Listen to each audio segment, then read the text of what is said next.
What's up, guys? I want to talk about the Teofimo Lopez versus Josh Taylor fight real quick.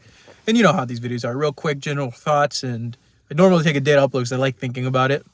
So, I first have to say that Teofimo surprised the living crap out of me in terms of just general ability. Honestly, I picked George Kambosos to beat Teofimo a long time ago because of all the things Teofimo had going on in his life. At that point in time, when I picked Kambosos to beat Teofimo, the weight was an issue. His mental state didn't seem all that good.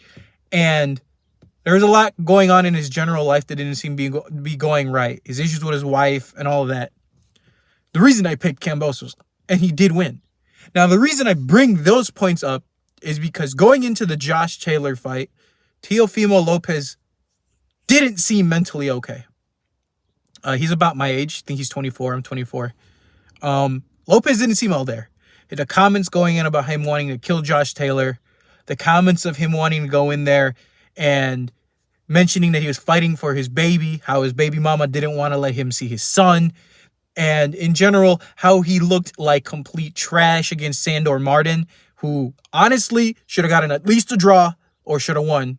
Got one rock down, officially should have gotten two, but they didn't give him to Sandor. And he looked okay against Pedro Campos, but Campos isn't in anybody. And obviously Kambosos loss, which George at that point was just an IBF Mando, nothing special until that night he beat Teofimo. Now, let's talk about Josh Taylor going into this fight. Why I thought Josh Taylor was going to win easily, to be honest. Josh Taylor cleaned out 140 pounds. He beat Victor Postol. He beat Jose Ramirez. He beat everybody. Regis, who I think is the de facto a decent fighter. Like, he's up there. He's number 2 in the division outside of Teofimo. He beat all these champions. And he didn't just beat them. I mean, he beat them. He knocked down Jose Ramirez twice. Josh Taylor won a war against Prograis. And, I mean, he looked like shit against Jack Catterall. But against the Jack Catterall fight, there's questions about him wanting to, looking past Jack, because he was just a nobody at that point before Matchroom signed him recently. And the potential of looking past them and thinking of 147, which was the original plan. One last title defense, then move to 147 and fight Bud Crawford, which was originally Top Rank's plan before Bud decided to sue them. And he screwed over their entire plans because Bud's not fighting on ESPN anymore. So, going into this fight, the question was, can Josh Taylor make 140 pounds safe? And was that weird looks against Jack Catterall wrong? So in this fight, I don't want to say that weight wasn't an issue because that sounds like I'm taking away what Teofimo did in there. But it looked like it was. Let's just break it down really quickly. Teofimo, the first 2 rounds, did look like he was struggling a little bit. Round 1 was a decent Josh Taylor round, which I thought was going to be the whole fight. Josh Taylor came forward. Josh Taylor landed punches. Josh Taylor did get hit, but like it's Teofimo Lopez. At 140 pounds, he hasn't shown major power. So it's like, whatever. Round 2, kind of a swing round. And then after round 2, just became a Teofimo Lopez show. At one point, Teofimo Lopez, I forget if it's in round 3, Josh Taylor comes in and Teofimo Lopez pushes him down. And that's the moment the fight changed completely. That moment that he pushed him down, Josh Taylor wasn't the same. I don't know what he felt, to be honest. I think Taylor just realized Teofimo's a strong guy, strong young kid. Teofimo, after that, just started boxing the living shit out of the Josh Taylor. Josh Taylor tried coming forward. Teofimo had a counter for him. Josh Taylor tried doing the grab and hold thing he did with Jose Ramirez. Teofimo just pushed him off of him.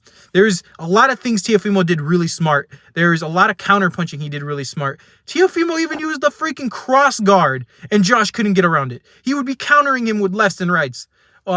One of the big things that Teofimo really did surprise me in was the body work. Really good. Round 12, I mean, you guys remember how Teofimo beat Lomachenko because of 12 round? Round 12 again was like, Teofimo just decided, you know what? I'm going to end this fight. And he almost freaking did. He landed a great body shot that stumbled Josh. Then he landed him on the freaking corner and he was pounding on him. This is insane. Insanity. And it wasn't just the only time you hurt him. Not even the 12th round. I think it was like round 8, round 7. Josh looked like he was gassed. He looked like he didn't have anything left, and he was on his bicycle. At one point, it really makes you wonder. I don't want to degrade Teofimo's win at all. It makes you wonder, though. Did the weight hurt? Was the cut bad? Did Josh have run out of gas after round 2? What went on in that man's head? There's other things to question on Taylor's behalf. The 16-month layoff probably wasn't good at all. The fact that he hadn't made that weight in 16 months didn't help either. But I don't want to look past the fact that Teofimo Lopez is one of these special type of fighters where you proved me wrong twice. And if you decide to watch this video, God bless you, man. You proved me wrong twice. You beat Lomachenko, the pound-for-pound #1 guy, who should have beat Devin Haney. And you just beat arguably the undisputed champion of 140. The dude just lost all his belts because he vacated them, not because he lost. Arguably, Teofimo Lopez should be undisputed if it wasn't for the freaking belts. So, it sounds like to me Teofimo Lopez is one of those fighters who looks like shit if the opponent isn't on the world-class level. Pedro Campos wasn't world-class, so he didn't look good. Sandor Martin isn't world-class. I mean, he only beat Mikey Garcia because Mikey Garcia was just on the way out. But you look kind of shit, and it was a different style. Stylistically, this fight favored Teofimo. Purebred counter-puncher versus a come-forward pressure fighter. And turns out the counter-punching of Taylor and the smooth-out boxing was just too much for Taylor, who looked gassed, who lost his power, who didn't have the ferocity he did at 140 for the last, 5 fights. Honestly, God bless you, Teofimo, and if you're watching this video, and if you're watching this video, I have to stress this. You are resilient, and I respect that. I'm glad you won. I was afraid that you'd lose and something bad mentally would happen to you, and I respect the fact that you looked over people like me who doubted you, and that means a lot as a man when you have everybody looking against you and you prove us wrong. Also, I want to say, word in the street, Teofimo saying he's retiring. Listen, man, if you're retiring for your son, for that legal battle, more power to you. I think you need boxing. I genuinely think you need boxing and some therapy. No lie. You're not mentally there, but the way you are able to ignore that for this fight was wonderful. The way you were able to ignore that for the Lomachenko fight was wonderful. But it can affect you mentally. Just look at the George Kambosos fight. The Teofimo Lopez yesterday would have not lost to George Kambosos. All of that said, Teofimo Lopez, if you're retiring, God bless you. Fight for your kid. If not, keep fighting. I don't think you should retire this early. There's too much money to be made, and you really do have a good shot of being undisputed at 140. And I think you're a free agent now. Go to Matchroom, get Rigas and Catterall, and show the world that you still got something in there, man. Anyways, those are quick thoughts. Peace.